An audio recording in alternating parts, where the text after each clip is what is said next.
was 11 years old, we had a really, really tough Thanksgiving where there was no money and no food, and my mom was screaming at father about how he couldn't even take care of his own family, and it was horrible. And I have a younger brother and younger sister. I'm the oldest.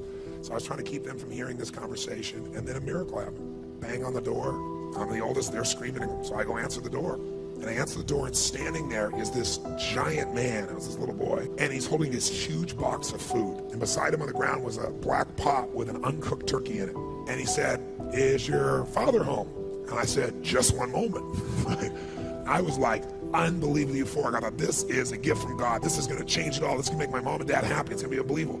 So I go, my father is screaming at my mother through a closed door to the bedroom door. And I said, Dad, there's a guy at the door. And he goes, "Cool, you answer the door." I said, "I did. He's got to see you." So I kind of teased. I said, "Dad, you got to come." So he said, "Fine." He made one last yell at her, and he walks to the door. And I'm waiting there, just can't wait to see his face. And my dad opens the door, and this man's standing there with this big box of food. And my father did not get happy. He looked at this man, and he raised his voice to him, and he said, "Look, we don't take charity." And then he took the door to slam it in the man's face. But the man was a good-sized man. He put his foot there and smacked his foot and bounced back over. He said, Sir. He said, "Please take this." And my father said, "We don't take charity." He went to slam it again. And this time the guy put his shoulder against it so he couldn't do it. And then my father's staring at him. It's like these two males starting to get in this intense mode. And one's just trying to give a gift, and I'm freaking. And then the guy said something that I'll never forget. And in moments I wish he hadn't said. But he found a way to force my father. He's holding this thing, and he looked at me, and then he looked at my dad, and he said, "Don't make your family suffer because of your ego." Now my dad's level of energy increased, but he was also trapped. So he took the food, slammed it on our table, and slammed the door in the man's face and never even thanked him. And I didn't know what to do. Part of me wanted to cry. Part of me was crushed. And I watched my father storm off and went on back to scream at my mother. And I remember that day just thinking, I don't understand. You gotta realize you can't lose anything. You can transform things, but you can't lose anything. Now you can try and pretend you've lost something. You can be upset with somebody and they go, "Oh my God, I've lost their love," or "They've lost mine," or "I've lost respect." How do you lose respect? You can't lose something that's already inside of you. Love is not something you have to go looking for when it's where you come from. My mom was 5'1", I'm 6'7", give you an idea how she gave birth to me is mind-boggling. She loved the attention she got partying or dancing, but she would never go to the grocery store. I did that every day of my life. I went on my bicycle to the grocery store, made the meal. She never came out of this room. We lived in a 1,200 square foot house, and my forefathers all lived in the living room at different times. She was a very powerful and intense lady. But, again, I'm not saying this to be positive, it's just really true. Everything in my life has come from all those things that are there, all the drives. Now I could have just beat myself up or felt sorry for myself, but fortunately I didn't do that.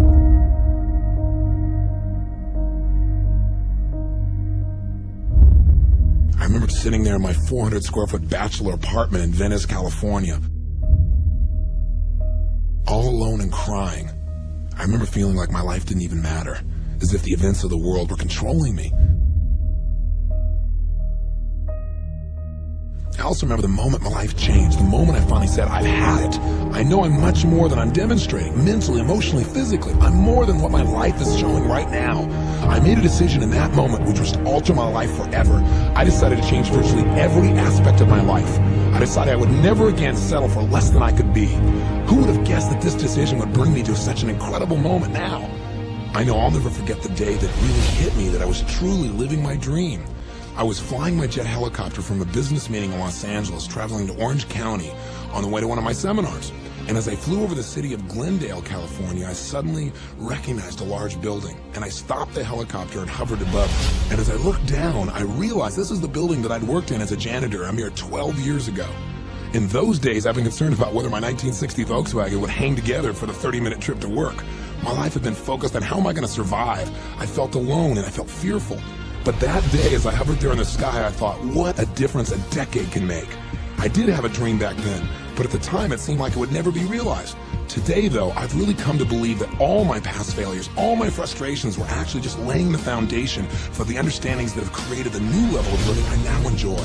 Finally, we reached Irvine, California, and as I began to look below, I was a little disturbed. when I saw that the off-ramp to my seminar was jammed with bumper-to-bumper traffic for more than a mile. I thought to myself, boy, I hope, whatever else is going on tonight gets started soon so that the people coming to my seminar can arrive on time. But as I started to descend down to the helipad, I began to see a brand new picture.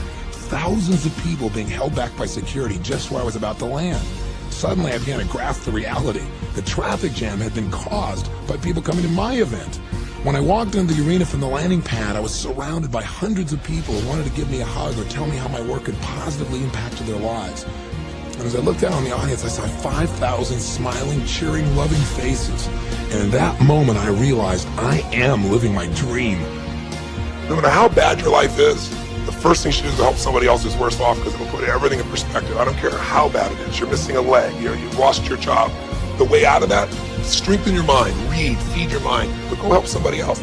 I feed 2 million people a year because somebody fed my family when I was 11 years old, and that drive just doesn't go away. Everybody wants to change, but nobody wants to work out. Everybody wants muscle, but nobody wants to train. We don't realize that the process of training ourselves, the process of conditioning ourselves actually feels incredible. Once you get that initial momentum, you got to decide you're going to commit to mastery. The only thing that's going to make you happy, my friend, in this year or any other, is to step up.